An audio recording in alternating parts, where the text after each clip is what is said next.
ಯಾಕಂತಂದ್ರೆ ಇದೇ ಅಜಿತ್ ಪವಾರ್ 2019ರ ಸಂದರ್ಭದಲ್ಲಿ ರಿಸಲ್ಟ್ ಬಂದಂತ ಸಂದರ್ಭದಲ್ಲಿ ಸೀದಾ ಬೆಳಗ್ಗೆ 5 ಗಂಟೆಗೆ ಹೋಗ್ಬಿಟ್ಟು ಫಡ್ನವೀಸ್ ಅವ್ರ ಜೊತೆಗೆ ಅಧಿಕಾರ ಸ್ವೀಕಾರ ಮಾಡಿದ್ರು. ಅವ್ರು ಸಿಎಂ, ಇವ್ರು DCM. ಬೆಳಗ್ಗೆ 5 ಗಂಟೆಗೆ ಹೋಗ್ಬಿಟ್ಟು ಬದಲಾದಂತ ಸನ್ನಿವೇಶದಲ್ಲಿ ಅವರಿಗೆ ನಮ್ಗೆ ಯಾವಾಗ ಮೆಜಾರಿಟಿ ಪ್ರೂವ್ ಮಾಡೋದಕ್ಕಾಗಲ್ಲ ಅನ್ನುವಂಥದ್ದು ಗೊತ್ತಾಯ್ತು. ಮತ್ತೆ ಅವರು ಅಜಿತ್ ಪವಾರ್ ಅವರು ಶರದ್ ಪವಾರ್ ಅವರ ಬಣಕ್ಕೆ ಹಿಂದಿರುಗಿದ್ರು.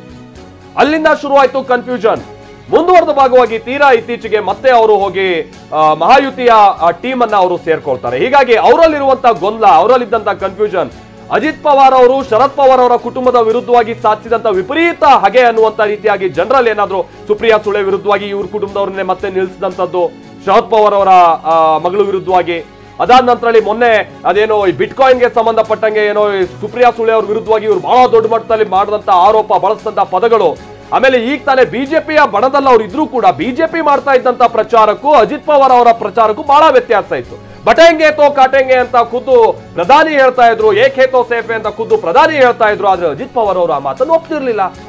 ಕೊನೆಗೆ ಯಾವ ರೀತಿಯಾಗಾಯ್ತು, ಬಿಜೆಪಿ ಅವರೇ ಅವರ ಪ್ರಚಾರದಿಂದ ಹಿಂದೆ ಸರಿಯುವಂತ ರೀತಿಯಾಗಾಯ್ತು. ಸೊ ಈ ಎಲ್ಲ ಗೊಂದಲಗಳು ಬಹುಶಃ ಅಜಿತ್ ಪವಾರ್ ಅವರ ಹಿನ್ನಡೆಗೆ ಕಾರಣ ಆಗ್ತಾ ಇದೆಯಾ, ಅದನ್ನ ನಾವು ನಂತರದಂತಲ್ಲಿ ನೋಡ್ತಾ ಹೋಗೋಣ. ಇದು ಆರಂಭಿಕ ಟ್ರೆಂಡ್ ಅಲ್ಲ, ಯಾಕಂದ್ರೆ ಈ ಬೇರೆ ಬೇರೆಯವರ ಸ್ಟೇಟ್ಮೆಂಟ್ಗಳಿದ್ವಲ್ಲ ಅದು ಇನ್ನು ಉಳಿದ ನಾಯಕರ ಮೇಲೆ ಪರಿಣಾಮ ಬೀರ್ಬಿಡುತ್ತೆ. ಎಕ್ಸಾಕ್ಟ್ಲಿ. ಯಾಕಂದ್ರೆ ಶಿವಸೇನೆ ಹೇಳಿ ಕೇಳಿ ಏನು ಅಂತಂದ್ರೆ ಹಿಂದೂ ಪರವಾಗಿರುವಂತ ಪಕ್ಷ, ಕಟ್ಟರ್ ಹಿಂದೂ, ಕಟ್ಟರ್ ಹಿಂದೂಗಳು. ಅಂಥ ನಾಯಕರೇ ಸ್ಟೇಟ್ಮೆಂಟ್ಗಳು ಕೊಟ್ಟಾಗ ಏನಾಗ್ಬೋದು? ಬನ್ನಿ, ನಿಖಿಲ್ ಕುಮಾರಸ್ವಾಮಿ ಮಾತಾಡ್ತಾ ಇದ್ದಾರೆ, ಏನ್ ಹೇಳ್ತಾರೆ?